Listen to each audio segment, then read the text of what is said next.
Boa noite, pessoal! Dando início a mais uma live aqui maravilhosa na OAB Guarujá, São Paulo. Eu quero aproveitar e cumprimentar o presidente da OAB Guarujá, Dr. Marcelo Henrique Garcia, que sempre contribui demais com as comissões e essas lives é uma grande oportunidade para que as comissões possam falar e trazer os seus conteúdos, né? Então, quero agradecer, deixar aqui o nosso agradecimento ao Dr. Marcelo Garcia. Também agradecer a nossa presidente, a presidente da Comissão de Propriedade Intelectual, doutora Soraya Embaçaí de Mello, que é sempre muito acolhedor e gentil e permite com que nós, enquanto membros, possamos contribuir com os nossos conteúdos, né? Isso é muito importante porque dá voz a todos nós profissionais da propriedade intelectual. E nesse momento, vou me apresentar, antes de apresentar as nossas colegas, porque estou como moderadora nessa live. Dessa vez estou como moderadora, isso é um rodízio que acontece entre nós, e dessa vez estou aqui como moderadora. Eu sou Fabiana Barbosa, advogada, palestrante, mentora de startups, especialista em propriedade intelectual e processo civil. Pasme, amo processo. Sou membro da Comissão da Propriedade Intelectual da OAB Guarujá, membro da ASPI, Associação Paulista de Propriedade Intelectual, e da Liga Nacional de Propriedade Intelectual. Não precisa nem dizer que eu gosto do assunto. Bom, aproveito também os presentes e convido a vocês que têm aquela vontade genuína, de repente, de conhecer um pouco mais sobre propriedade intelectual, tem uma grande oportunidade, que é fazer parte da Comissão de Propriedade Intelectual da OAB Guarujá. Então, deixo aqui o convite a todos para que vocês possam aí fazer parte dessa nossa comissão, tá bom? E o tema de hoje é apaixonante, pelo menos para nós três aqui, né, meninas? Sim? Pelo menos para nós, o tema aqui é apaixonante. E não é à toa que nós escolhemos falar um pouco sobre propriedade intelectual nas redes sociais. Porque quem é que vive sem rede social hoje, hein, gente? Quem? Então, quer dizer, esse assunto ele tem sido objeto de atenção. Acho que a gente precisa dar um pouco mais de luz para ele, porque é um grande celeiro e a gente tem aí muita oportunidade, inclusive para novos advogados militarem na propriedade intelectual. Eu acho que muito do nosso trabalho é levar esse conhecimento para quem não conhece. E vou apresentar as duas feras que estão aqui comigo, que hoje também vão falar bastante aqui. Eu tenho certeza que vocês vão curtir o conteúdo que elas vão trazer. A doutora Kissila Santos, que é... Olha só, gente, presta bem atenção, tá? Estão sentados? Espero que sim, tá? Doutoranda em PI e Inovação pela INPI. Mestre em Propriedade Intelectual, Inovação e Transferência de Tecnologia. Bacharel em Direito, investigadora de polícia, consultora de propriedade intelectual, palestrante, organizadora da comunidade Inova Direito e membro da Comissão da Propriedade Intelectual OAB Guarujá, São Paulo. E hoje ela vai falar um pouco sobre vídeos virais e redes sociais e direitos de PI relacionados. Então, veja bem vocês, acho que não vale a pena perder. Pela Ficar até o final aí. Primeira vez, desculpa te interromper. Então isso é inédito. É. Além de tudo, é inédito. Meu Deus, então isso é uma grande oportunidade. Mas eu tô nervosa. Mas toma uma água e vai. Só toma uma água e vai. Você já sabe o conteúdo, é só compartilhar. Isso é um bate-papo, a gente faz isso bem. E a doutora Márcia Regina Frazon, advogada, especialista em propriedade intelectual, sócia fundadora da empresa Fixar Propriedade Intelectual, associada da ABAP e ABPI e membro da Comissão de Propriedade Intelectual da OAB Subsecção Guarujá. Parabéns, meninas, muito obrigada, viu? São lindas e o conteúdo brilhante. E hoje a doutora Márcia vai nos enriquecer com conteúdo sobre direitos de imagem, direitos autorais nas redes sociais e aspectos relevantes da propriedade intelectual relacionado aos infoprodutos digitais. Então, acho que já deu para perceber que tem coisa boa vindo por aí, certo? E sabe o que eu vou fazer? Eu vou iniciar aqui essa conversa antes de dar a palavra para as nossas amigas, para ficar bem legal essa coisa. Então, propriedade intelectual e redes sociais, o que vem à cabeça de vocês quando a gente fala sobre isso? Na minha, hoje, 2024, quando eu falo em redes sociais, me vem influência, me vem influenciadores, que é um grande movimento. Então, eu vou falar de 1980. Eu sei que alguns vão falar 1980 foi bem na coisa de velho, né? Mas não é tão velho assim. Eu lembro. Alguns vão participar dessa narrativa comigo, outros pegam carona e vão entender o que eu quero dizer. Quem se lembra dos blogs? Blogs? Blogs? Então, por favor, quem estiver assistindo, levante a mão aqui para ajudar aqui com o nosso engajamento. Quem lembra dos blogs, gente? Que eram páginas de conhecimentos técnicos para grupos específicos, absolutamente específicos. Que eles tiravam para quê? Para falar de assuntos, de vivências, hábitos de vida, lifestyle.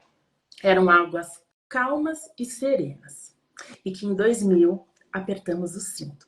Então era uma linha telefônica, com uma internet discada, com a expectativa de conexão, que dava frio na barriga e que fazia com que o meu contato ligasse ao meu vizinho e que meu vizinho falasse com o seu irmão que estava do outro lado do mundo. Estava feita a balbúrdia. Bem, passado 24 anos, onde é que estava a propriedade intelectual nisso tudo? Não havia. Ou se é que havia, era muito perdida. Afinal, o marketing de influência era o grande fenômeno daquela época que não dava tempo para pensar em outras coisas. O negócio era influenciar. E vimos nesse caminho até agora, em 2024. E o crescimento dessas plataformas sociais, ela resultou num fenômeno muito interessante. Um dado que é legal a gente trazer, não sei se todos sabem, hoje nós temos mais influenciadores digitais do que profissionais em áreas tradicionais como a medicina e a advocacia. Dá para entender o que isso significa? Significa que a ascensão das redes sociais tornou-se tão poderosas ferramentas de comunicação, mas que também gera uma influência significativa que esses criadores exercem globalmente. Então, é de tirar o fôlego. Será que nós realmente não estamos no oceano azul? Parece que sim. E essa evolução de influência digital tem sido tão rápida e impactante que você dorme e acorda e as coisas já mudaram.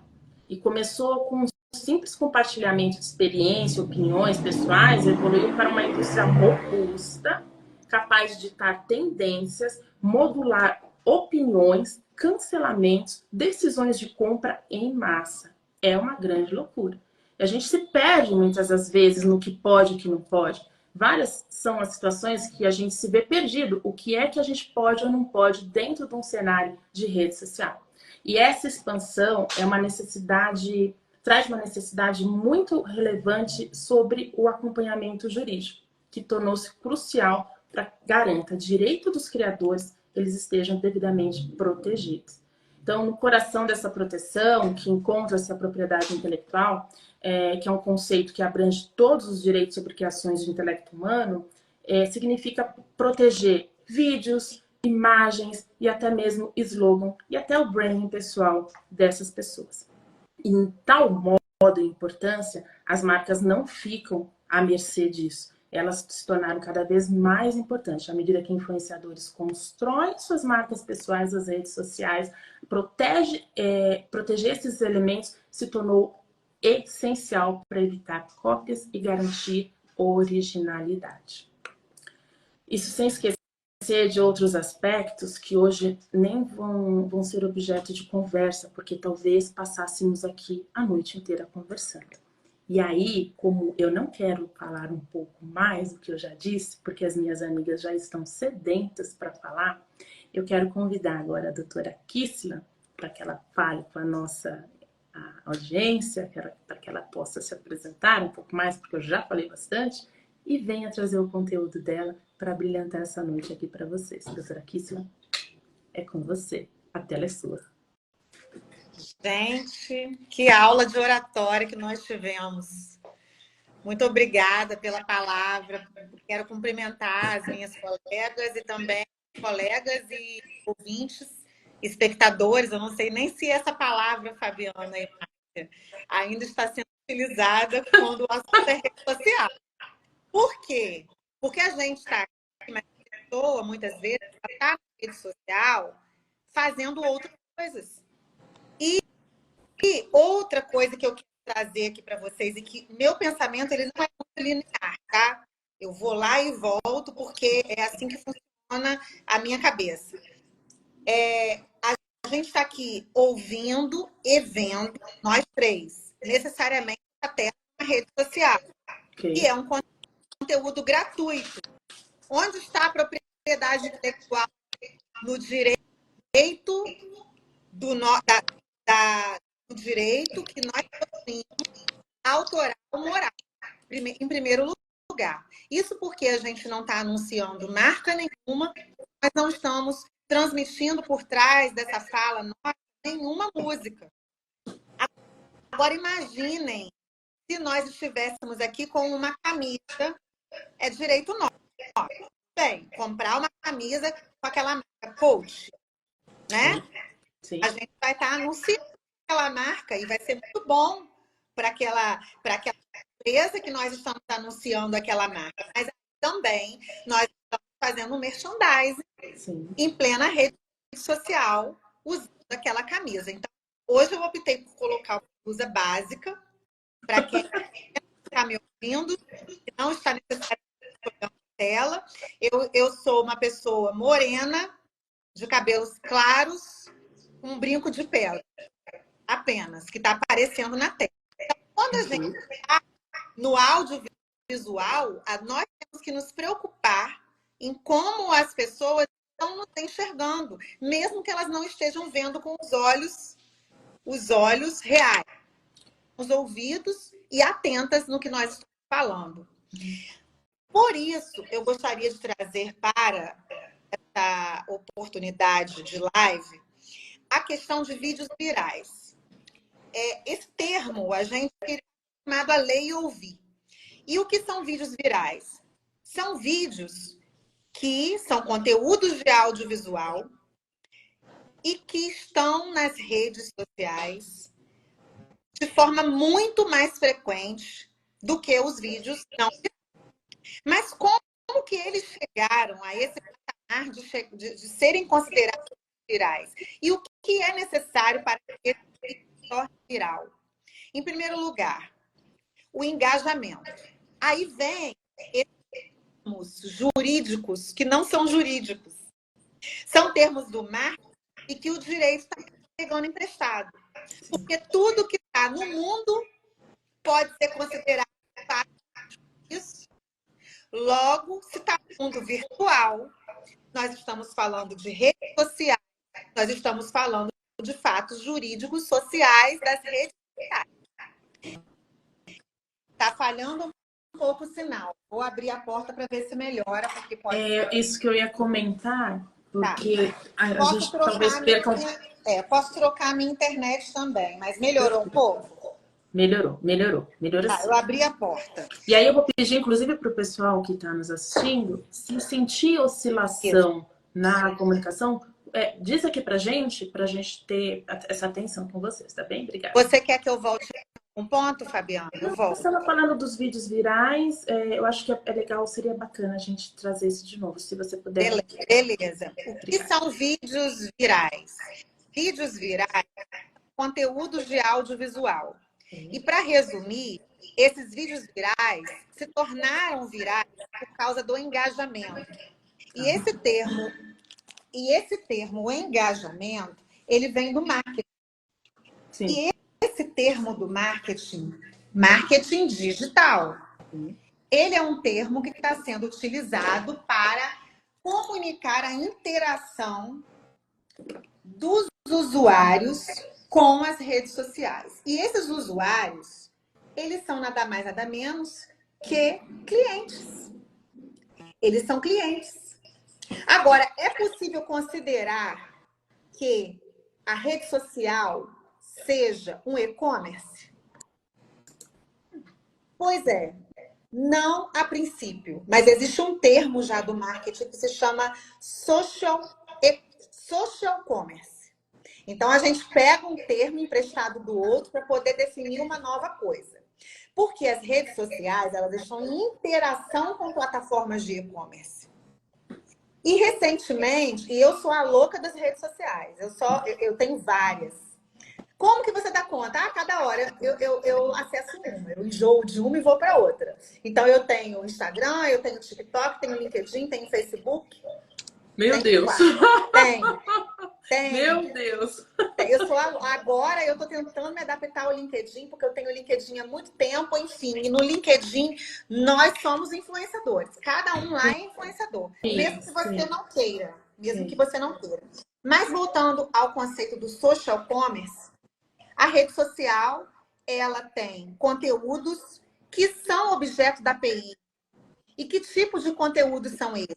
Músicas, por exemplo, TikTok, estou tentando ser bem resumida, se estiver perto de acabar meu tempo, você pode me chamar.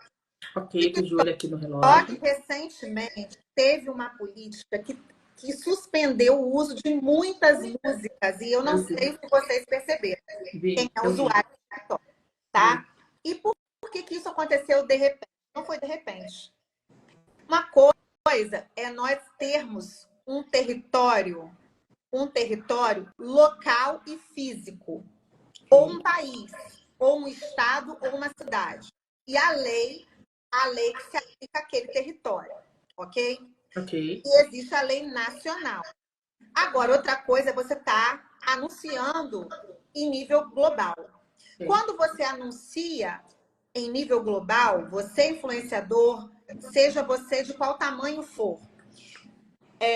Tá fazendo barulho aí? Não, tá tranquilo. Tá ótimo, tá ótimo. Quando você anuncia em nível global, não importa onde você esteja, seu conteúdo vai chegar, menos na Coreia do Norte. Concorda? Sim, sim.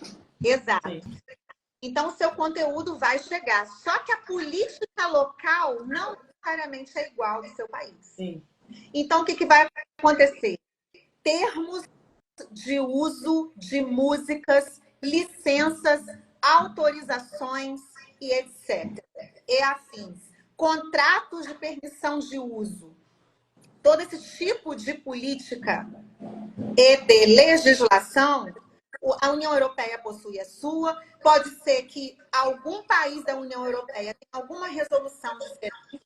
O escritório oficial de propriedade intelectual daquele país tem alguma portaria, se é portaria, que nós não sabemos. Logo, essa questão afetou o TikTok. E hoje, eles não tiram mais as músicas quando algum usuário notifica. Eles já evitam... Não tiram? Não, eles tiram. Eles fizeram a limpa. Oi? Tá. Oi? Entendi. Eles tiram, eles removem. Tiraram quase todas. Por quê? Eles fizeram a limpa. Justamente para poder evitar problemas judiciais em níveis, como se fala? Escaláveis, digamos assim, né? Em níveis que você não perder o controle.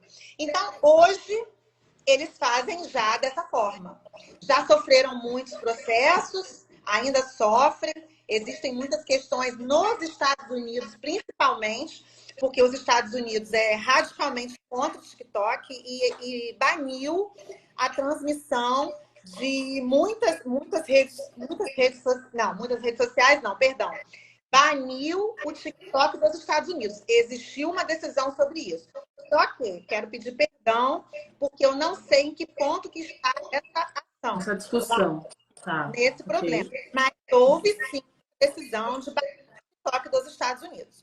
Né? Porque eles são radicalmente contra e a meta dona do Instagram e do Facebook é americana. Sim. Dando continuidade à questão das redes sociais, uma outra coisa que me intrigou para falar hoje aqui para vocês é em relação ao WhatsApp. Nós somos ou advogados ou empreendedores, nós temos o WhatsApp Business, ok? Sim. O WhatsApp é ligado a qual empresa? Big Tech? Teria o WhatsApp uma rede social? Não. Apesar de estar integrado às plataformas Big Techs de redes sociais. Mas é um ferramenta relevante. Tá cortando um pouquinho. Lá você pode colocar links. Eu acho que agora vai melhorar. Estou tentando me movimentar. Lá você pode colocar links. Lá você pode anunciar os seus produtos. Lá você Sim. pode anunciar produtos de outras pessoas. Lá você vai divulgar conteúdos autorais. Logo, o conteúdo que está lá tem teor patrimonial. Ok. Então, tudo isso está ligado à forma de desenvolvimento dos e-commerces e também do comportamento desse consumidor, que antes era só um mero usuário, espectador. Mas hoje nós não somos mais meros espectadores. Nós usamos os produtos que o influenciador vende, muitas vezes nós nos comparamos àquele influenciador e, sem perceber, isso está sendo discutido demais, afeta a nossa saúde mental.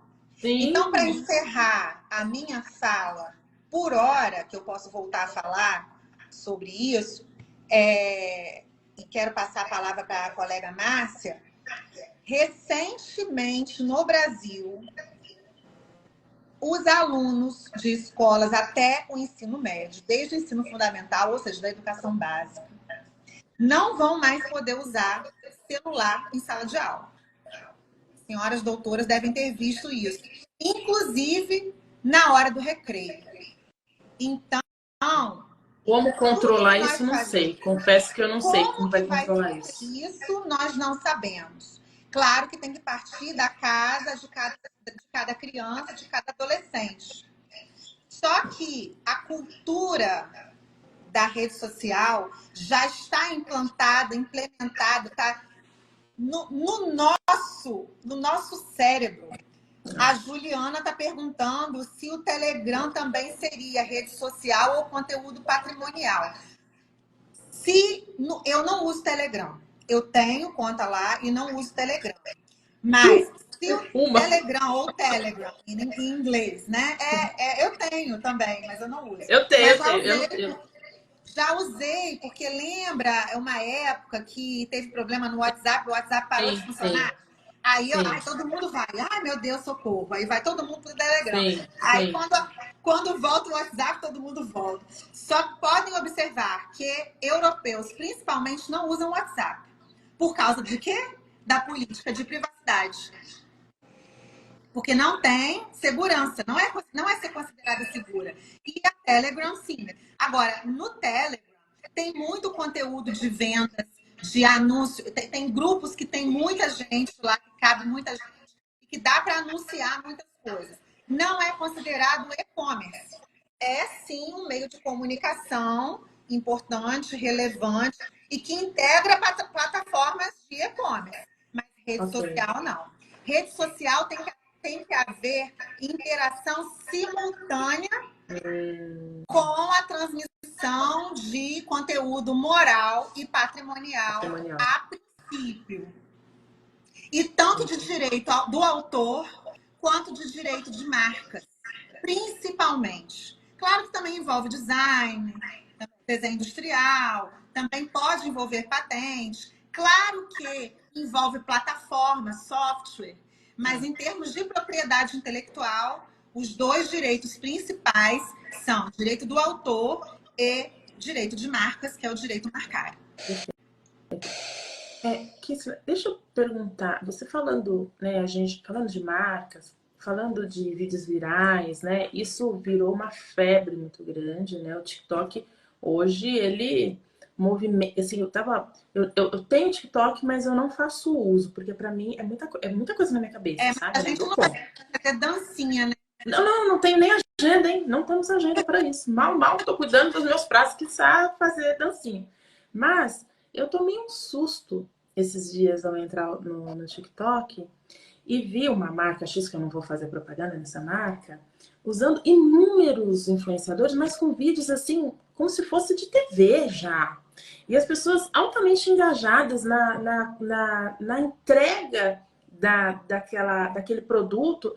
Aí a minha pergunta é: quais os impactos que esses vídeos virais de fato traz para essas marcas? É esse o caminho? É esse o caminho? A gente saiu da TV e de fato passa a entrega do produto dessas marcas. É lá que essas marcas de fato querem estar potencializa essas vendas? É lá que faz sentido hoje? Eu vou usar uma palavra só para responder a sua pergunta. É exponencial.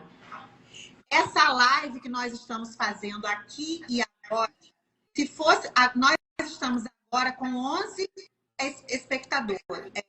Não vamos falar espectadores mais, combinado? Nós estamos com 11 participantes, fora nós três. Fora nós três. Se nós estivéssemos no TikTok, no mínimo, teria 300.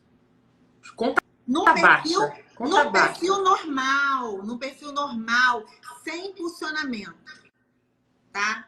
Eu já fiz isso porque eu gosto de cantar, eu toco algumas coisas, né? Aí, nas minhas horas de lazer, eu coloco lá a live. E não interessa o conteúdo, qual língua que você está falando, entendeu? O negócio, você vai estar lá para o mundo. E outra, a entrega do algoritmo do TikTok é muito maior do que a do Instagram. Eu não tenho dinheiro para apostar, mas eu gostaria de ter para apostar que o Instagram pode ter seus dias contados. Principalmente para os influenciadores, que somos cada um de nós. Mãe de Ná? Que somos cada um de nós. Entendeu? Você tá querendo dizer que a gente deve correr para lá? A gente vai ter que correr. Não vai ter jeito. E você tem perna para isso? Outras duas coisas que eu lembrei agora aqui, que eu tinha planejado falar e eu esqueci. É verdade. Faz um teste, gente. Quem tem TikTok esquecido no celular aí, entra em qualquer live do TikTok, para vocês verem. Tá vendendo ventilador. Entra na live. Entra na live. Vocês vão ver a quantidade de K que tem lá em cima. 1.3K é o quê? É 1.300 pessoas, se eu não me engano. Não é? O pessoal de informática aí me ajuda. Agora, e se tiver 150K, 150 mil pessoas. Tem sheik árabe procurando mulher lá no TikTok. Virou um Tinder. Tem tudo, tem tudo. Tem gente fazendo café, tem gente vendendo joia, tem gente vendendo boi, tem todo tipo de conteúdo. E com milhares de visualizações. O Instagram não entrega. O TikTok entrega. E as duas coisas que eu queria falar. Donald Trump venceu as eleições. Tá. Precisamos estar atentos agora às políticas de rede social a partir do ano que vem. Sim. Porque tudo muda. Porque uma coisa é um governo... E outra coisa que eu ia falar para encerrar de verdade, né, é em relação a tudo que nós... Aí, ó, 1.3, 1.300 pessoas. 1.300 pessoas. 1.300 pessoas do mundo. Do nada. Para assistir você passar um cafezinho. Do nada. Ah, tá. Lembrei. E para encerrar mesmo, é a questão... mas eu tô dentro... Não, mas você tá com tempo. Eu tô dentro do meu tempo. Nós estamos com tempo, não tá com uma hora cravada, eu juro para vocês que assim, eu me choco com muito pouca coisa hoje em dia na internet. Mas eu me choquei.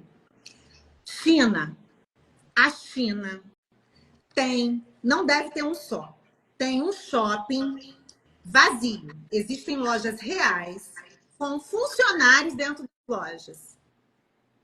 Vou responder a Laerte. Tem princesa. Deve ter princesa lá também, Laerte. Então, deixa eu voltar. A China tem shoppings só com funcionários. Não é que o comprador, o cliente não vai ao shopping, não é isso. O funcionário vai até o cliente. De que forma? Eles têm um arsenal de celulares. Eu vi esse vídeo no TikTok. Eu vi. E você viu esse vídeo? Eu vi. Pode falar. Esse vídeo transformou o quê? O comportamento do consumidor. Isso eu nunca vi isso aqui no Instagram. Eles colocaram 400 celulares e vários ring lights na frente de quem? De vários influenciadores. Aí tem um paredão, igualzinho o paredão mesmo de guerra. cada influenciador com um ring light na frente e 400 celulares e eles vendendo. Bota a roupa, tira a roupa, coloca o chapéu, tira o chapéu, coloca ao mesmo Olha, tempo simultâneo. simultâneo. Tá? Eles chamam de shopping fantasma. Pode colocar no Google. E aí, assustador. Estão faturando de forma exponencial.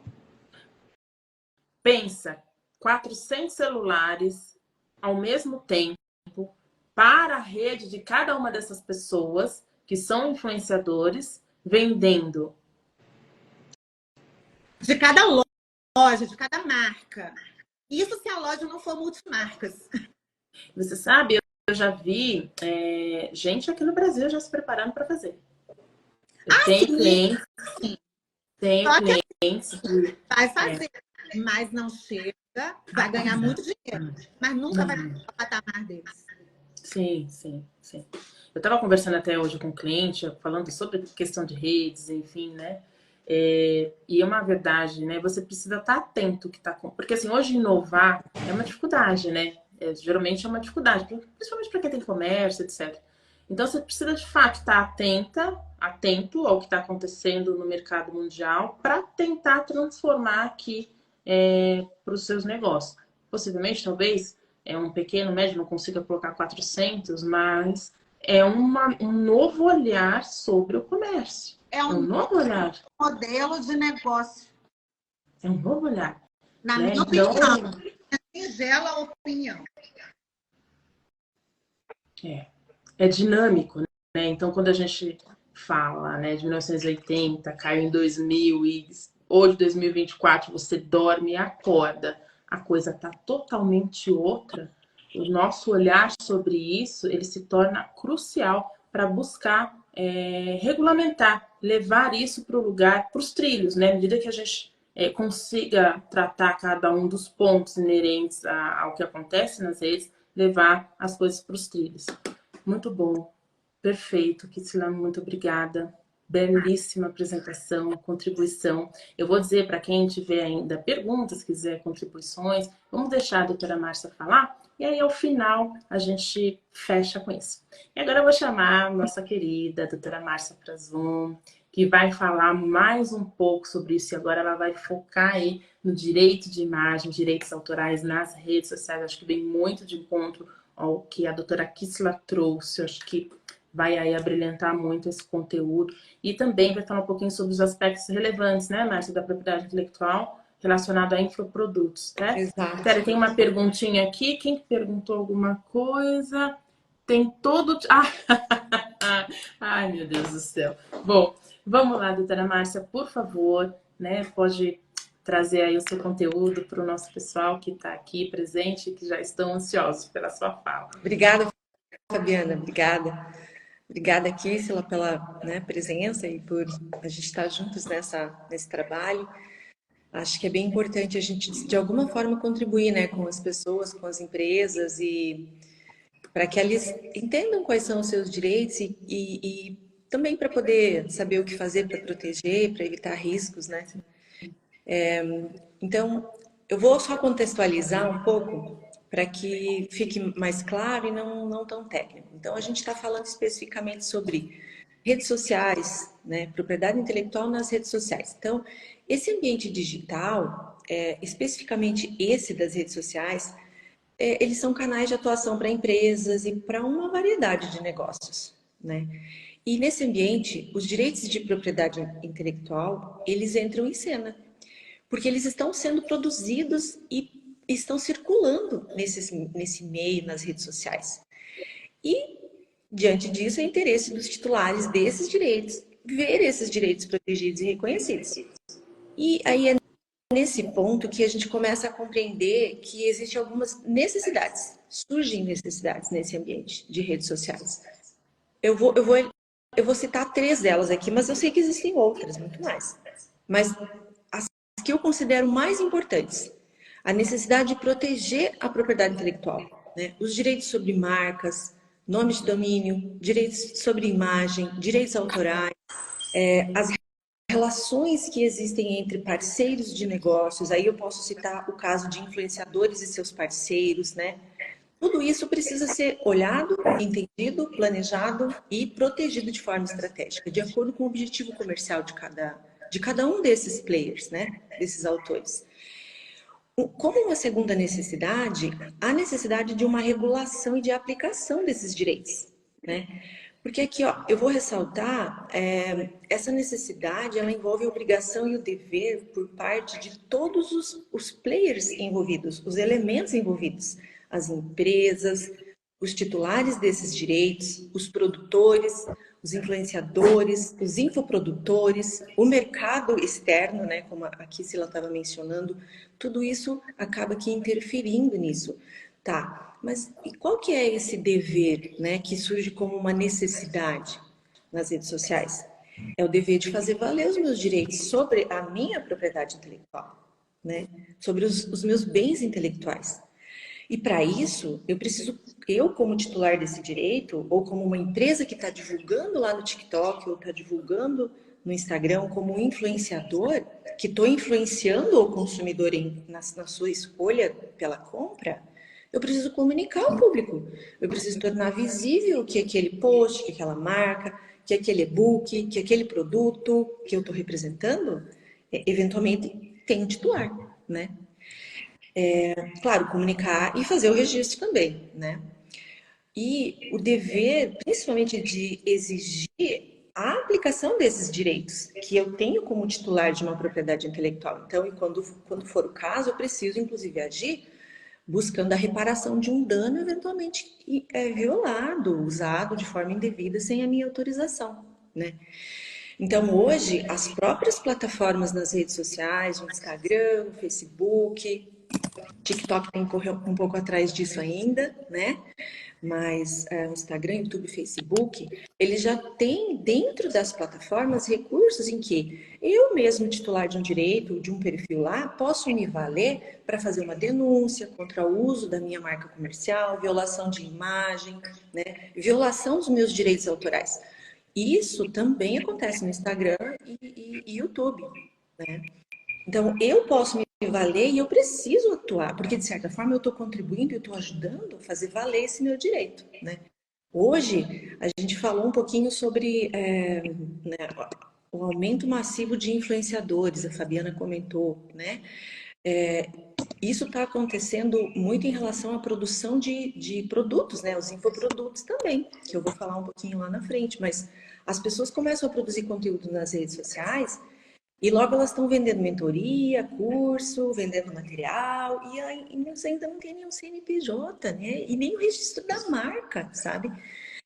Tem pessoas que vêm procurar, né, a gente lá na empresa e eu percebo que muitas vezes é uma inocência, assim, não, primeiro eu vou ver se o negócio vai dar certo e aí eu vou proteger. Mas e quando o negócio dá certo, pode ser tarde, né? Pode não dar tempo de recorrer e, né, fazer um bom contrato com um parceiro. Geralmente é tarde, né? Geralmente quando chega pra gente já é tarde.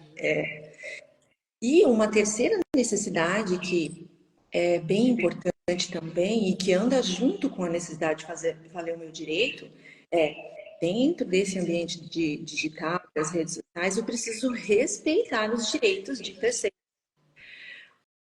Esse dever, ele caminha junto com o meu direito sobre meus bens intelectuais. Né? Então, é o meu dever enquanto titular, enquanto empresa, enquanto produtor, influenciador, que seja, eu também preciso proteger, né? E é muito fácil, não gostar que alguém vá lá e está copiando minha marca, está criando um perfil semelhante. Mas será que eu mesmo, né, faço, cuido, não replico e não, né? Isso tudo contribui para uma rede social sem ordem, né, sem proteção, né? E um terceiro, um segundo ponto que eu acho que é importante a gente falar também é que para atender a todas essas necessidades que eu acabei citando, é que a legislação da propriedade intelectual existe. Então, é aí que a gente começa a perceber a importância e os benefícios de proteger a propriedade intelectual, né? Por que é importante proteger a propriedade intelectual, né? Eu falo isso tantas vezes, vocês também devem repetir, né? Mas, assim, é através dela que é possível proteger os direitos dos criadores, né, inventores, incentivando a inovação e a criatividade. É através disso que eu tenho uma garantia de que os autores recebam reconhecimento, benefícios econômicos por suas criações. É através dela que acontece um estímulo e o desenvolvimento econômico e cultural. É através disso que a gente pode promover a concorrência, mas uma concorrência saudável, uma concorrência justa, né? Mas agora, até a Kissela mencionou, né, essa questão que eu acho que ela é extremamente importante e que eu vejo ela sendo esquecida, deixada de lado muitas vezes nas redes sociais. E isso eu vejo que acontece muito porque tem essa necessidade voraz, assim, né, da competição, eu quero ganhar, eu quero crescer. E aí eu vou para as redes sociais porque eu quero vender, né? Eu quero colocar o meu produto, né? Ou eu quero também estar aparecendo igual o meu colega, né? Eu quero, todo mundo tá, eu também quero estar lá, né? O automatismo. Mas existe um elemento muito importante, e é a pessoa, eu diria até mais importante, e que move as empresas a estarem lá, os influenciadores a estarem lá. Vocês sabem o que é? Conta. O consumidor, né? O consumidor, ele também precisa da proteção. Ele merece, ele tem direito, e nós temos a legislação para isso, né? A proteção da propriedade intelectual, ela também é feita para o consumidor, né? E a gente vê que muitas vezes ele está sendo a parte mais violada, né? Prejudicada. Então, as redes sociais, elas abriram uma porta gigante e que me conecta, né? Eu, empresa, enquanto profissional, enquanto empreendedor, ela me conecta diretamente com os consumidores, né? Dos serviços e dos produtos, né? De qualquer negócio. Só que a gente está rodeado de cases aí que estão acontecendo, estão sendo noticiados na mídia, envolvendo prática de propaganda enganosa, influenciadores digitais que infelizmente têm sua imagem utilizada indevidamente e muitas vezes que culposamente ou não acabam sendo até coadjuvantes na prática de atividades ilícitas, né? Eu vou citar um case aqui sem citar nome, mas casas de apostas, a gente sabe que no Brasil é proibido isso, né? Eu achei que aqui se ela até ia comentar algo sobre isso. Mas assim, cria-se um domínio na internet no site exterior, o dinheiro vai lá para fora do nosso país, então olha aí de novo, né, o interesse do consumidor, o interesse de desenvolvimento do nosso país, e acaba que um influenciador digital que está divulgando está sendo responsabilizado ou não, porque ele deveria ter ciência, né, de que de uma forma a imagem dele está estimulando, né, de certa forma está incitando a prática de uma atividade que não é nem legal dentro do nosso país. Isso é um case, né? A gente tem muitos outros e não vai dar para aprofundar aqui. Uma outra questão que é importante, que entra nessa esfera do direito do consumidor, que eu acho muito importante, e eu vejo que muitas empresas desconhecem, na parte de criar publicidade, fazer campanhas. Lá na empresa a gente tem parceria com agências de publicidade, então eu vejo o quanto isso é necessário. É o CONAB, né? O CONAB é um órgão, é um Conselho Nacional de Autorregulamentação Publicitária, CONAR, né? Ele é uma entidade autorreguladora, ele monitora e regula a publicidade no Brasil, né? Incluindo campanhas que vão circular lá nas redes sociais. Então, voltamos para o nosso tema principal. A função do CONAR é garantir que propagandas, elas sejam éticas, que elas respeitem, sejam transparentes, respeitem os direitos desses consumidores, de terceiros, que elas respeitem o direito da imagem, né, de pessoas, né, envolvidas. E a gente tem cases, a gente tem situações em que o CONAR tem agido, ele está intervindo em campanhas digitais de influenciadores, inclusive, e empresas que utilizam imagens de terceiros sem os devidos cuidados éticos, né? Ou seja, se eu estou utilizando uma imagem de um terceiro numa campanha, eu preciso obter a autorização dessa pessoa, né? Então, a gente vê que eu participei de uma atuação com eles na comissão e o que acontece? denúncias são feitas, né? Mas eles, cada vez mais, eles estão procurando fazer uma divulgação para que o próprio consumidor possa denunciar isso, né? Então, hoje, por exemplo, a gente percebe o quanto propagandas que eram muito comuns até há pouco tempo, utilizando crianças. Vocês perceberam como diminuiu consideravelmente? Porque o CONAR tem um manual, ele tem regra. Uma cartilha, né? Que eu acho que é até pouco divulgada essa cartilha do Pouco CONAR. divulgada. Sim. Pouquíssimo. Então, a gente pode começar a orientar essas empresas e principalmente agências, pessoas que trabalham talvez mais diretamente com campanhas, com publicidade, embora a gente sabe que hoje qualquer um trabalha com isso, né? Qualquer empresa que está lá vai estar sujeita, vai acabar aqui trabalhando de certa forma com publicidade, talvez num nível mais micro, né? Não macro, mas que precisa observar essas regras, né? Então, se eu estiver pensando em fazer propagandas com crianças, com menores, eu preciso obter autorização desses pais. E dependendo do perfil e do tipo da campanha, ela é rigorosamente proibida, né? Eu tenho uma colega que trabalha na RPC, em Curitiba, e nós estávamos numa conversa, numa reunião e atendimento a um cliente na semana retrasada.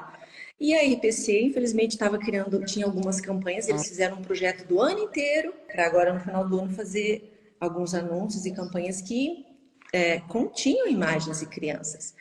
E o CONAR notificou e eles tiveram que excluir todas as campanhas imediatamente e ainda por cima teve a aplicação de multas e sanções, né? Sem esquecer que existe ainda a possibilidade de reparação civil, né? Na área jurídica, nós sabemos que é possível muito, e é muito comum acontecer, e essas pessoas que tiveram esses direitos de imagem violados, né? Eu estou citando um exemplo aqui do CONAR, mas a gente sabe que isso vai se aplicar a qualquer imagem, em qualquer ambiente, e rede social, Instagram, incluímos todos eles aqui. Direito de imagem não se confunde com direito autoral, né? Eu tenho direito de imagem pelo uso da minha imagem em qualquer tipo de fixador, em qualquer tipo de conteúdo, vídeos, imagens através de post, músicas. Então, esse direito à imagem é uma coisa, precisa de autorização. O direito autoral é outra coisa, é um reconhecimento ao autor pela criação, que também tem um aspecto moral e patrimonial, né? Não vou entrar nesses detalhes aqui, mas eu vejo muita gente ainda, não sei vocês, confundindo, né? Lá nas redes sociais, acha que eu peguei um post de alguém e eu posso repostar se eu utilizar uma parte daquele conteúdo menor ou basta eu citar o nome do autor. Mas isso não é suficiente. Eu preciso da autorização desse autor porque ele tem direito patrimonial. Mas é um grande desconhecimento isso, né, Márcia? Eu acho que quando até a gente diz o quanto a API é importante e ainda está longe do conhecimento da grande massa e o quanto ela bate na nossa porta diariamente, são conceitos muito básicos de utilização das redes e plataformas que não são difundidos. Sim. E parece que a gente e é muito disso que a gente está fazendo aqui para trazer em linguagem simples a importância da atenção, porque a gente observa creators, observa agências produzindo conteúdos, que é o que me assusta, ver agências para N pessoas com conteúdos que estão totalmente irregulares. Sim. E não tem essa comunicação, né? É isso aí. Nós como profissionais do direito, temos esse papel bem importante, né? E nós estamos aqui para isso, né? De certa forma, a intenção é contribuir, né? E as redes sociais, olha só, tem um aspecto muito saudável, que é isso, né? Tem, hoje em dia, conteúdos como esses a gente encontra. Então, tem pessoas que têm essa intenção de poder transmitir, informar, né? E que bom, né? Que isso cresça, né? Bem, Fábio, eu tenho mais um tempo para abordar um pouco sobre o mercado de infoprodutos? Eu consigo te dar 5 minutos, 8, 9? Tá. 10. Vou fazer um resumo bem rápido aqui, então. Não vou nem porque eu não sei se ainda se a gente ainda tem alguma pergunta. Tem, acho que mais as próprias redes sociais incentivam essa prática. Eu não sei se incentiva. Tem uma da Eu LGPD e tem assim, eu vou resumir só também, por causa do tempo e também da tá. disponibilidade de todos, a questão do consentimento. Desculpa interromper e te dar e Fica atravessar essa à palavra. vontade, Kissy. A LGPD e a propriedade intelectual são muito parecidas nesse aspecto, né? A lei de propriedade industrial é uma e a LGPD é outra. Dados sensíveis são dados pertencentes a pessoas físicas. Porém, ambos os campos, tanto o direito digital quanto a propriedade intelectual, convergem nesse sentido. Tem que ter o consentimento por escrito, né? A chave dos dois é o consentimento. Aí tem a pergunta da Verônica. Tá vendo aí, ô moderadora? Sim, mas as próprias redes sociais incentivam essa prática? Não. Na verdade, eu vejo Elas assim. não incentivam.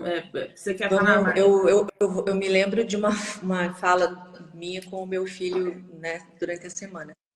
Eu aqui como mãe, né, criando uma estratégia aqui de comprar um roteador para limitar o uso dele acesso à internet. E aí ele me questionando, claro, porque esse é o meu papel de mãe, o papel dele é querer fugir das regras. Ele me questionando, mãe, mas por que então a internet não é boa? Porque não sei o quê, não sei o quê. Filho, a internet é ótima. O ruim ou o bom é o uso que a gente faz dela, certo? Eu acho que essa é a resposta também que a gente pode usar em relação às redes sociais, né? Elas são neutras, né? Agora, o uso que eu faço da rede social pode ser bom ou ruim, né? Mas a gente já vê um movimento das redes sociais, que é o que a gente já falou um pouco lá no início, de buscar uma regulamentação, porque elas também têm sido penalizadas em inúmeros campos de forma solidária. Não há essa intenção, vai ter uma hora que isso vai ficar insustentável. Então, assim, existem as regras, mas quem lê? Porque elas estão lá. Você vê que hoje você consegue fazer denúncias, se é um conteúdo sexual, se é um conteúdo excessivo, se é um conteúdo de cópia, enfim. Existe, sim, elas estão se ajustando, mas também eu não sei o quanto as pessoas estão preocupadas em acompanhar essa legislação. É igual o contrato de adesão, tá lá. Você leu o contrato, você só disse ok e vamos e seguimos, né? E aí é óbvio que isso começa a criar forma. E eles, a partir do momento que começam a ter problemas, também começam a coibir. Foi o que aconteceu. Baniram todas as músicas com direitos autorais da plataforma do TikTok. Por quê? Ia ficar insustentável. Né? Insustentável você... as gravadoras, os detentores de direitos autorais, e diretamente em cima aí das plataformas de forma solidária, eles não vão dar conta. Então, existem sim as regras. Agora, como é que as pessoas também têm feito uso das regras. É isso aí. Pode falar, Márcia. Vamos falar um pouquinho sobre o mercado de infoprodutos, né? Tá. E eu já vou entrar com uma afirmação que eu acho que é importante, né? Tá. Eu acredito que o mercado de infoprodutos, a maneira como está em amplo crescimento e cada vez mais, indica a necessidade de aconselhamento jurídico, né? Então, hoje o universo de produtos, serviços e empresas que nasceram no digital e atuam somente no digital é enorme, né? E assim como as empresas físicas, elas precisam de um jurídico que entenda as suas necessidades, os riscos que surgem no ambiente digital. Eu vou citar aqui 4 elementos, eu diria, que seriam pilares, né? Para a gente poder olhar e entender assim, o infoprodutor tem muitos benefícios e ele precisa dessa assessoria, né? O primeiro ponto, uma estrutura e uma arquitetura jurídica da empresa dele, né? Um infoprodutor sem ter uma empresa, eu não sei, eu acho inviável, eu não sei como que alguns ainda atuam sem, né? A estrutura, criar essa estrutura, essa base dessa empresa, né? Criar um plano de negócio, né? Estruturar a segurança interna, né? Eu preciso emitir nota, eu tenho que ter uma empresa, né? A propriedade intelectual, né? Que é o foco nosso aqui, regular essa propriedade intelectual, né? Desenvolver e adequar as questões que envolvem principalmente marcas, direitos autorais e ativos que estão envolvidos nas parcerias desses criadores de infoprodutos, né? A definir, por exemplo, ter definições claras e específicas sobre detalhes, quando, por exemplo, ele está 5 atuando em minutos, coprodução. tá, Marta? Eu vou te dar mais 5 minutos. Eu termino antes. Então, assim, quando esse infoprodutor ele vai para atuar com uma coprodução, aí começa um monte de problema. Nossa Senhora, se ele não procura alguém que oriente ele, né? Eu atendi 2 pessoas que esse ano que até começaram certinho, tinham empresa, mas quando começaram como eu vejo que a maioria começa hoje, que é o quê? Eu monto minha empresa, eu começo a lançar meus produtos, eu começo a vender, aquilo começa a crescer. Só que eu, inicialmente, sou o expert, né? Eu preciso de um gestor de tráfego, eu preciso de uma pessoa que vai transformar tudo aquilo numa linguagem comercial para eu poder levar para as redes sociais. E aí aquela pessoa começa a fazer parte do meu negócio. Ela é tão importante para mim que nós 2 precisamos existir e continuar juntos trabalhando, né? E aí eu tenho só um contrato de prestação de serviços lá. Então, olha o quão importante é agora, nesse caso dessa cliente que a gente atendeu, de ela poder sentar com esse coprodutor e falar assim, olha, não quero mais ter só um contrato de prestação de serviço com você, né? E principalmente ele, né? Havia já um descontentamento. Não era mais uma atividade que estava sendo vantajosa para os 2, né? Então, hoje tem várias formas, né? Eu posso começar com um contrato de serviço, eu posso pensar futuramente em criar uma parceria em que nós investimos juntos e recebemos proporcionalmente esse investimento, e eu posso pensar numa possibilidade de um infoprodutor se tornar sócio de um produtor, né? Por quê? Porque eu preciso que o meu negócio cresça, que o meu negócio evolua, e para isso eu preciso olhar como que as necessidades das 2 partes, né? E para fazer essa contratação, para regulamentar tudo isso, esse infoprodutor, ele tendo o apoio de um advogado, ele vai evitar muito problema e um risco, inclusive, para o sucesso do negócio, né? E a segurança externa, né? Que aí eu digo, além desses contratos internos, né?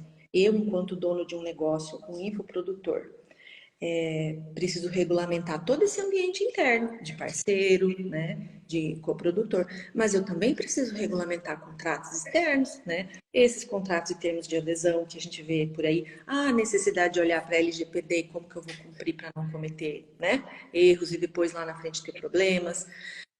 No caso de, né, ter cursos, relação com esses alunos, clientes, né, garantir a segurança de todos os envolvidos na relação, né?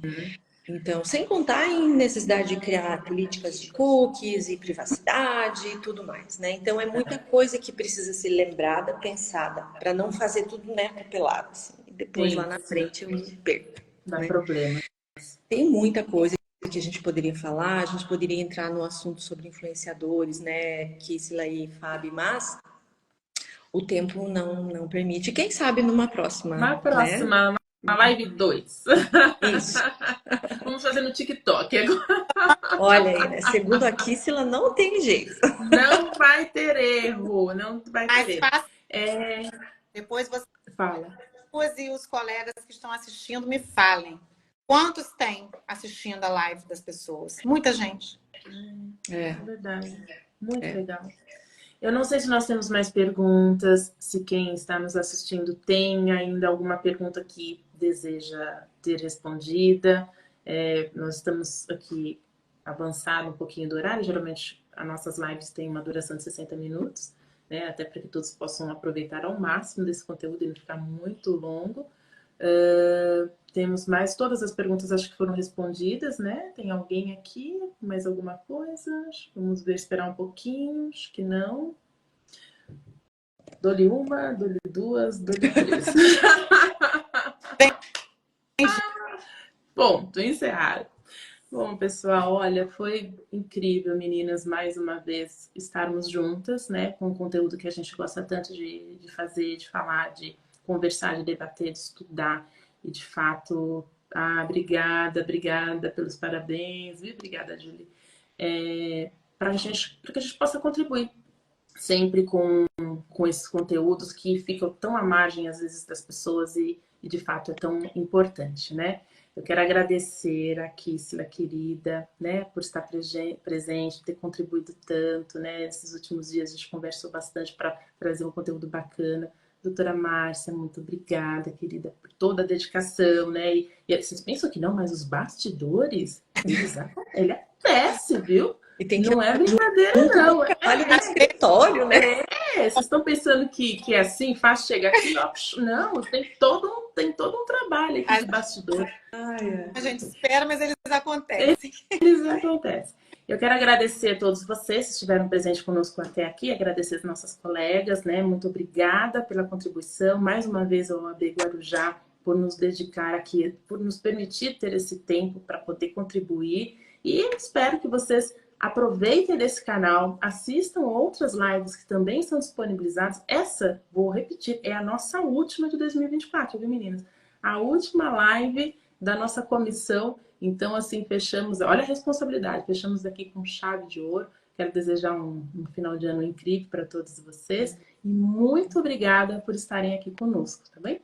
Obrigada mesmo, meninas. Eu deixo aqui vocês para poder finalizar. E antes de eu ir finalizando aqui, deixar o tchau de vocês para o pessoal. Muito obrigada. Muito bom revê-las ao vivo. Vamos fazer isso no TikTok. Quero só deixar uma última para quem quiser consultar sobre redes sociais, o artigo de Marco Civil da Internet e suas discussões, tá? Repete, querida, ou deixa aqui no chat para o pessoal, porque cortou. Artigo 19 do Marco Civil da Internet. É a minha dica final para ler sobre regulação das redes sociais. Leiam a discussão desse artigo 19. Ok? É isso. Muito bom, muito bom. E até a próxima lá no TikTok, talvez. Com certeza. Muito bom. Obrigada a todos. Obrigada por Obrigada a todas. Espero que a gente tenha contribuído aí com vocês em algumas questões e dúvidas. E, claro, a live vai ficar disponível, né, doutora Fabiana? Aqui na hora de Guarujá, tá? Nos nossos perfis pessoais. Isso mesmo. Tá bom. Meninas, um beijo grande para vocês e até a próxima, 2025, no TikTok. Boa noite. Tchau, gente. Obrigada. Boa noite para todos vocês, viu? Boa noite.